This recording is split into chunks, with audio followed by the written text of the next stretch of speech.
안녕하십니까. 맥모닝 상담소입니다. 오늘도 여러분이 좋아하시는 가톨릭 영성심리 상담소장 홍성남 신부님과 함께 하겠습니다. 네. 그런데 말이죠. 우리가 왜 이렇게 살면서 걱정해야 돼? 우리나라 일도 걱정해야 되지. 남의 나라 일도 걱정해야 되지. 금값도 걱정해야 되지. 상속세도 걱정해야 되지. 이거 뭐 이렇게. 네. 그 말이죠. 미국의 이제 새 대통령이 또 이제 그분이 컴백했단 말이죠. 예. 근데 얼마 전에 그 우크라이나 대통령하고 같이 회동을 했잖아요. 근데 그걸 보고 정말 너무나 좀 가슴이 아팠어요. 저렇게 해도 되나? 그걸 보면서 많은 국가들이 이제 트럼프가 다른 나라들을 막대하게 했구나. 네네네. 그런 생각들을 갖는데, 뭐, 그럴 수밖에 없는 게, 트럼프는 장사꾼 출신이잖아요. 그러니까 이 시대의 새로운 인간상이 대두된 것 같아요. 그게 미국의 장사꾼들의 전형적인 모습이거든요. 그것도 미국 국민이 뽑았잖아요.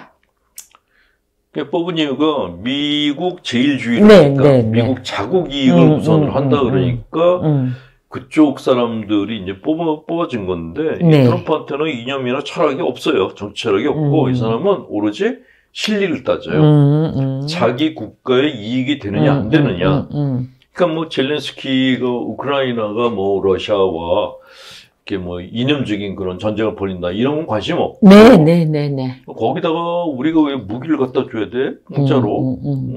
근데 또 우크라이나 히토류는 그거는 또 반은 좀 달라 그래요. 되게 얼굴이 두꺼운 장사꾼이에요. 네네네. 그래서 이제 모든 나라들이 어떻게 이렇게 그 질이 안 좋은 사람을 대통령 뽑을 수 있는가? 그런데 이미 대통령이 된 걸 어떡합니까? 그러니까, 네. 그러면 이 트럼프를 우리가 어떻게 상대를 해야 될까? 이게 이제 중요한 문제인데, 중요한 주제인데, 트럼프는 의외로 거래하기가 좋은 사람이에요. 그러니까 트럼프가 쓰는 방식을 보면은, 처음에 큰 걸 요구를 해요. 근데 그거를 안 들어줄 걸 알아요. 네네. 근데 큰 거 요구해서 압박 주고 난 다음에 나중에 작은 걸 슬그머니 내가 이거 해줄게. 그럼 아이고 이거라도. 그럼 그걸 올려주는 네. 그게 미국 셀즈맨들의 전형적인 그런 상품 판매 방법인데 그걸 지금 쓰고 있는 거예요. 관세 장벽을 높인다, 뭐 막 그래요. 그래서 저쪽에서 난리가 치면은 그러면 이렇게 해줄게. 네. 그러니까 실리를 챙기는 사람이라는 네. 거죠. 이 트럼프가 북한의 김정은하고 자기하고 친하다 그랬어요. 네. 왜 그럴까요? 뭐 또 얻을 수 있는 게 있나 보죠. 여기는 완전히 자본주의 국가의 수장이고 김정은은 이 빨갱이 국가의 수장인데 둘이 친구래. 그러면 트럼프도 빨갱이잖아. 빨갱이하고 친구는 빨갱이잖아. 우리 식의 논리라면. 근데 왜 우리는 성조기를 흔들까요? 글쎄, 너무 이해가 안 되는 거죠? 글쎄. 근데 김정은하고 트럼프하고 공통점이 있어요. 둘 다 실리를 네네네. 근데 김정은도 어린 시절을 스위스에서 보냈어요. 네. 스위스는 실리주의 국가예요. 네, 거기서 실익을 따지는 그런 교육 환경 안에서 자란 사람이에요. 그러니까 트럼프하고 이게 대화가 되는 거예요. 그러니까 김정은 같은 경우도 미사일 한 방 쏘고 자기 몸값 올리고 그러는데 트럼프하고 똑같은 방법을 쓰고 있는 거예요. 그러니까 둘이 대화가 된다라고 하는 거죠. 네. 자, 그러면 그 중간에 껴있는 우리는 어떻게 해야 되는가? 뭐 한국에 방위비를 갖다 올리겠다고 트럼프가 큰 소리 쳤는데 그러면 우리가 방위비를 갖다가 올리지 않을 이유를 대야 되죠. 오히려 방위비를 받을 걸 얘기를 해야죠. 한국은 사실 아시아에서 일본을 막아주고 있는 방어진치 역할을 하고 있잖아요. 중국, 러시아, 북한이 내려올 일본을 갖다가 침략할 수도 있는 거를 우리가 지금 막아주고 있단 말이죠. 방어진치예요. 그러면 만약에 북쪽에서 내려가지고 우리가 점령당하고 일본이 먹힌다 그러면 미국 입장에서는 아시아에 근거지가 하나도 없게 돼요. 미국이 그걸 가장 두려워하거든요. 그러니까 방위비는 우리가 받아야 되는 거죠. 필리핀은 그래서 미국으로부터 방위비를 받아요. 근데 우리만 못 받고 있고 그냥 주한미군 철수한다 그러면 그냥 막 떨고. 정신을 못 차리고 그러고 있다는 거죠. 그러니까 그런 약점을 트럼프가 알고 한국이 미국 돈을 갖다 거저 먹는다, 방위비 올리겠다 그러는데 그럴 때 쫄지 말고 그냥 우리는 우리 목소리를 낼 필요가 있다라는 거죠.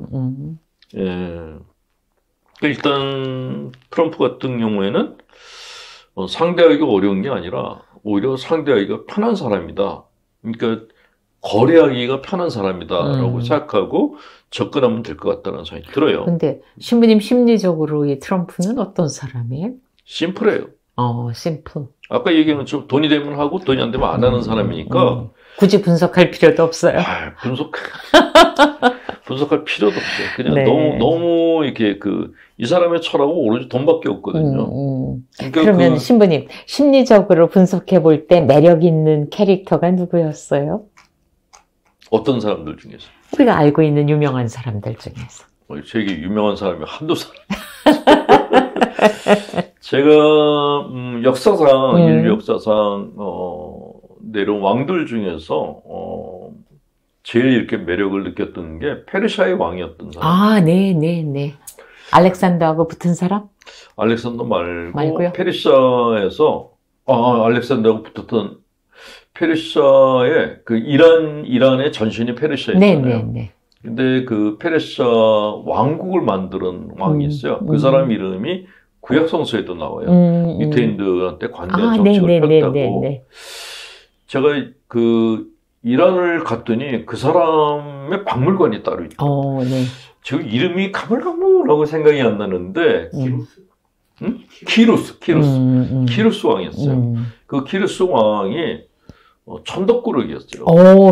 그렇게 성장했는데 자기가 이제 왕이 된 다음에 관용 정책을 펼쳤어요. 그 주변 국가들을 이제 무력으로 제압하고 난 다음에 거기서 그 나라 사람을 왕으로 세워주고 철수했어요. 네네. 그리고 니네는 그냥 우리한테 세금만 바쳐라. 조금만 바쳐라. 그리고 그냥 다 존중해줬어요. 그래서 그 이란에 가면은 그 키루스 왕의 부조가 있는데 각국 나라 국민들이 자진해서 조공물을 갖다 바치는 그게 벽화가 네네 벽화가 제가 알고 있는 왕 중에서 그 사람이 제일 위대한 왕이에요. 그러니까 관용으로 제국을 이룬 사람이에요. 근데 그 사람이 죽고 그 아들들이 찌질이들이 됐어요. 그 다음에 페르시아 제국이 이제 지금같이 이란으로 그냥 속으로 변해버렸는데. 그러니까 성경에 키루스 헤맨년에 이렇게 나오는 게 그 왕이거든요. 네, 키루스. 굉장히 유명한 왕인데, 그 트럼프는 키루스에 비하면은 그냥 핫바리. 정말 질을 따질 수가 없는 그런 대통령이죠. 그러니까 키루스 왕을 능가하는 사람을 아직도 못 봤어요. 정말 대단한 사람이에요. 네. 유일하게 제가 존경하는. 그렇게 존경할 사람이 드무셨습니까?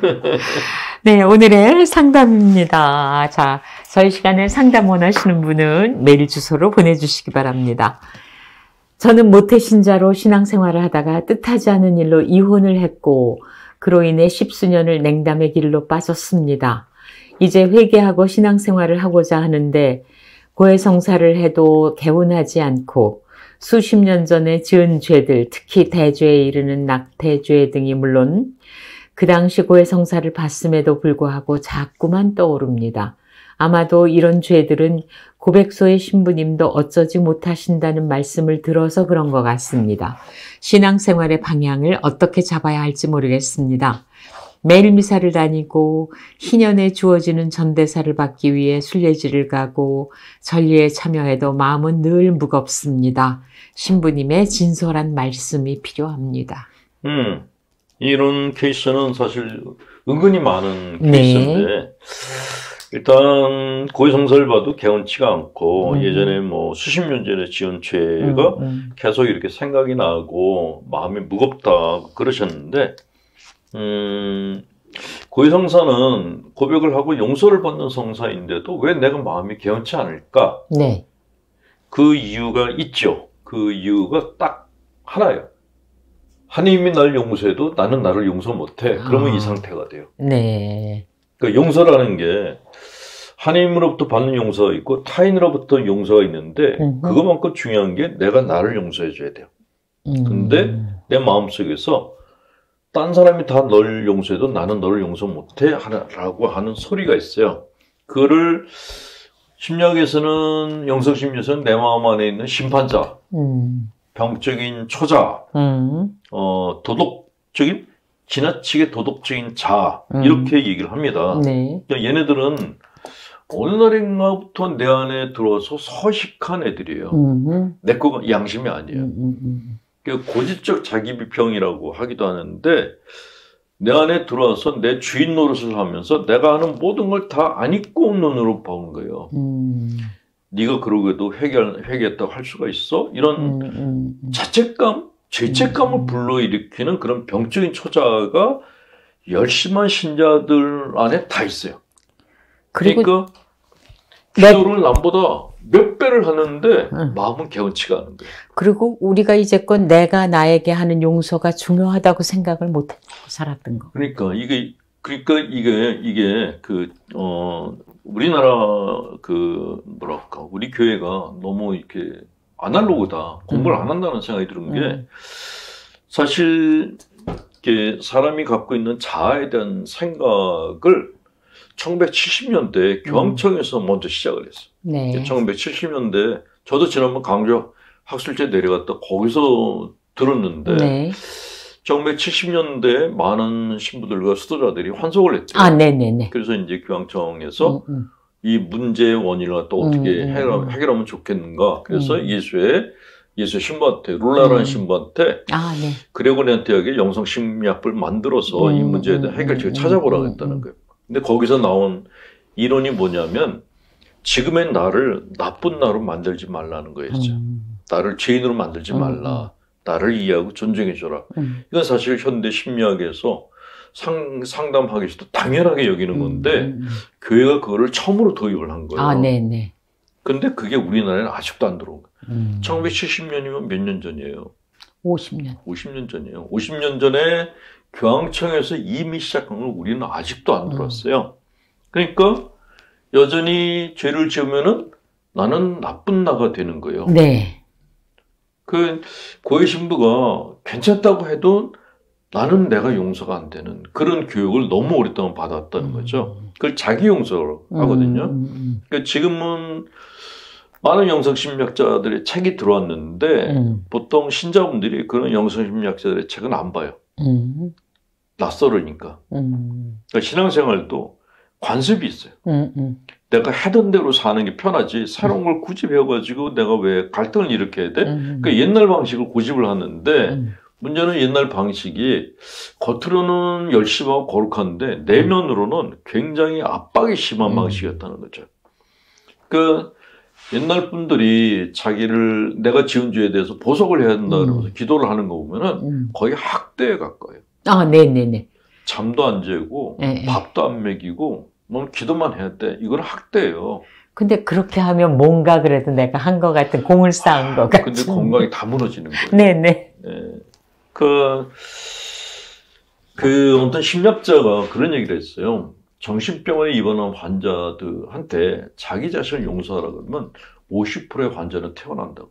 그러니까 자기 용서가 안 되는 사람들이 조현병에 잘 걸린다는 거예요. 네, 네. 근데 이게 신학에서 똑같이 적용할 수 있는 게 내세는 하느님이 아니라 내가 결정한다라고. 그러니까 자기 자신을 갖다가 많이 용서하면 천당.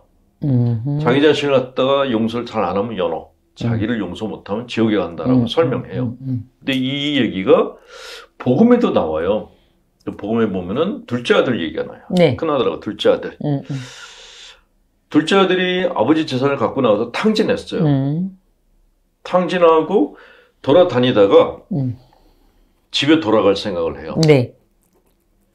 만약에 너 같은 게 어떻게 집에 갈 수 있어? 라는 생각을 가졌다면 갈 수가 있을까요? 네. 못 가죠. 못 가죠. 그러니까 자기가 자기를 용서를 했다는 거예요. 그래서 비로소 아버지 집으로 돌아올 수 있는 거죠. 그러니까 아버지가 나를 용서해 줄지 아닐지 모르지만 네가 그렇게 사는 거는 그럴 수도 있잖아. 더 가라라고 내가 나를 허용을 해주고. 네네네. 그러니까 돌아온 거예요. 그 둘째 아들이 있는 동안에 아버지가 용서해 줄게 돌아와 이런 얘기를 안 하셨잖아요. 그렇죠. 못 듣고 네네. 자기 혼자 있었어요. 네. 그러니까 혼자 있으면 자기와의 대화를 하게 돼요. 그러니까 내가 용서받을 수 있을까? 너 같은 게 어떻게 용서받을 수 있어? 이 대화를 굉장히 많이 했을 거예요. 그러다가 그래도 내가 아버지 집에 가는 게 나아. 그래, 너는 아버지 집에 갈 때가 됐어. 라고 내가 날 허용해 주니까 돌아왔어요. 근데 그 아버지가 돌아온 아들을 정죄하지 않았어요. 너 그런 죄를 짓고 여기 왔어? 너 여기 못 들어와. 이러지 무슨 염치로. 그냥 잔치를 벌였다고요. 네네네. 그게 하느님이라고요. 그러니까 내세는 하느님이거든요. 그러니까 하느님은 우리가 어떤 상태에 있든지 간에 기다려주고 받아주는 분이, 돌아오는 걸 기뻐하는 분이지, 너는 죄를 많이 지었으니까 지옥, 너는 연옥, 너는 천당, 이렇게 할 분이 아니다라는 거죠. 그러니까 우리가 하나님을 사랑이라고 부르잖아요.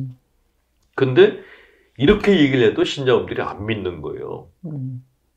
내 마음이 후련하지가. 내 마음이, 신부님이 아무리 그렇게 얘기해도 나는 나를 용서 못한다. 네네.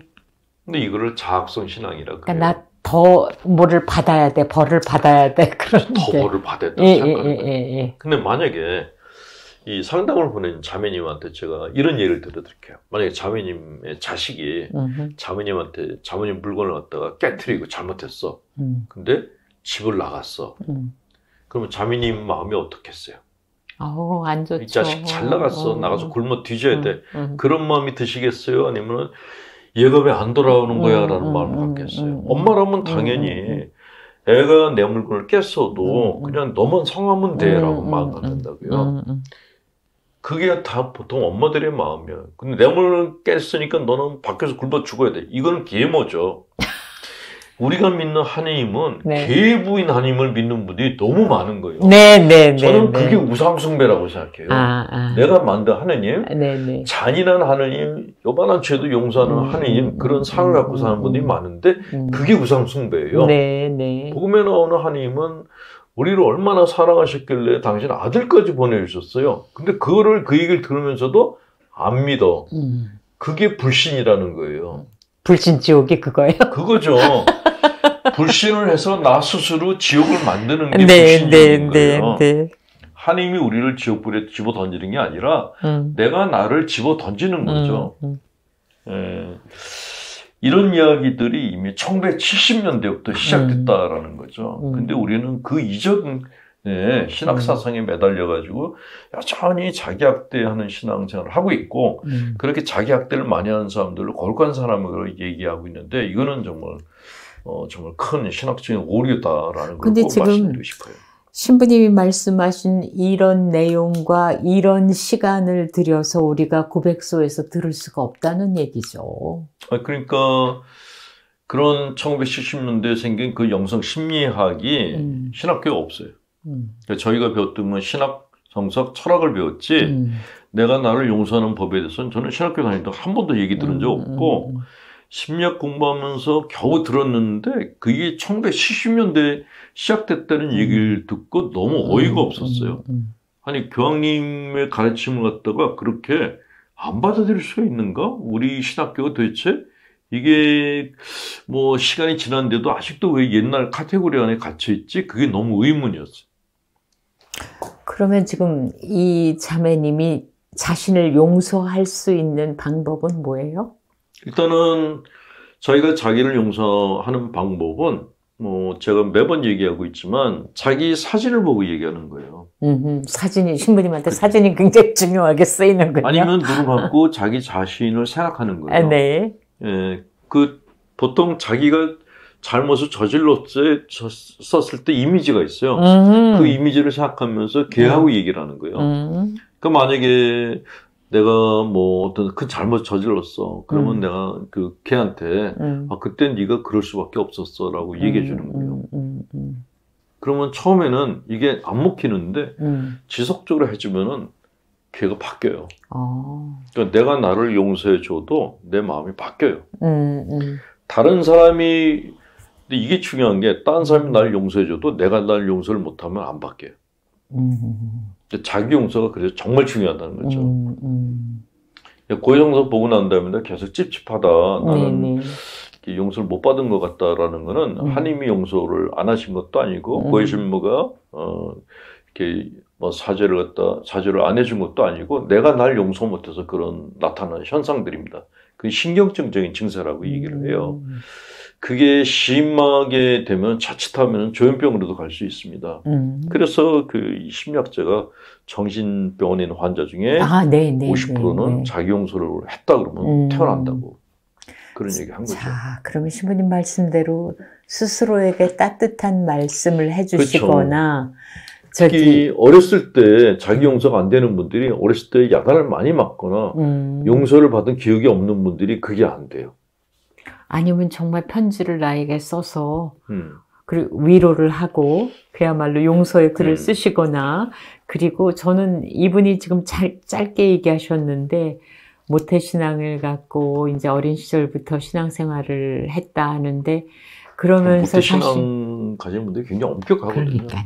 굉장히 엄격해서 그래서 이게 심리학자들이 이제 상담가들이 제안하는 게 뭐냐면 새 부모를 가지라 그래요. 뉴파런츠라 그래서 그 새 부모 역할을 하는 게 사제 수도자들이에요. 그러니까 사제 수도자들은 신자분들에게 무조건 관대해야 돼요. 따뜻하게 대해주고. 저희 시간에 그래서 그렇게 뭐 일파만파가 되지 않았습니까? 그러니까 특히 어렸을 때 많이 학대를 받고 엄하게 자란 사람들한테는 신부나 수도자들이 새로운 아버지하고 어머니 역할을 해줘야 돼요. 그러면 이게 변해요. 그러니까 지금 그분이 이런 자매님께서 이혼까지 경험했을 때는 얼마나 많은 풍파가 있으셨겠습니까? 당연히. 그러니까 많고. 진짜 힘든 일을 많이 겪으신 분이에요. 그러니까 이제는 자기를 좀 보듬어주고 위로해주고. 고해사에 들었는데 고해신부가 왜 이혼했어? 뭐 낙태는 왜 했어? 이렇게 얘기하는 고해신부한테는 안 가는 게 좋아요. 그런 자기 상처를 덧나게 하는 거기 때문에 용서해주고 따뜻하게 얘기 들어주는 그런 신부를 찾아가셔야 돼요. 신부들이라고 해서 다 똑같지 않아요. 자기한테 맞는 사람들이 있는데 일반적으로 사제들은 일단 오는 신자들을 따뜻하게 맞아줘야 돼요. 죄인이 아니라 환자들이에요. 아픈 사람들이라고. 돌봐야지. 병원에 환자가 왔는데 왜 병이 나도록 술을 먹었냐고 이렇게 야단치는 의사가 있다면 거기 누가 가겠어요. 근데 본당 아니고는 고해서에 어떤 분이 앉아 계시는지 우리가 모르기 때문에. 신학교에서 그 고해성사에 대한 교육을 시킬 때 그 고해사에 들어온 신자한테 무조건 따뜻하게 해줘라라고 해야 되는데 신부들도 다 그 자란 환경이 다르니까 고해사에서 그렇게 난리를 치는 진상 신부들이 있다는 얘기를 가끔 들어요. 피하시는 게 좋아요. 오늘 근데 정말 신부님 말씀 들으니까 이 말씀만 받아들이고 소화하실 수 있다면 정말 달라지실 수 있으실 것 같습니다. 저희 시간에 이렇게 어려운 내용 펴주셔서 저희도 아주 감사하게 받았습니다. 자, 저희 시간 여기서 마치겠습니다. 맥모닝 상담소 가톨릭 영성심리 상담 소장 홍성남 신부님이었습니다. 수고하셨습니다.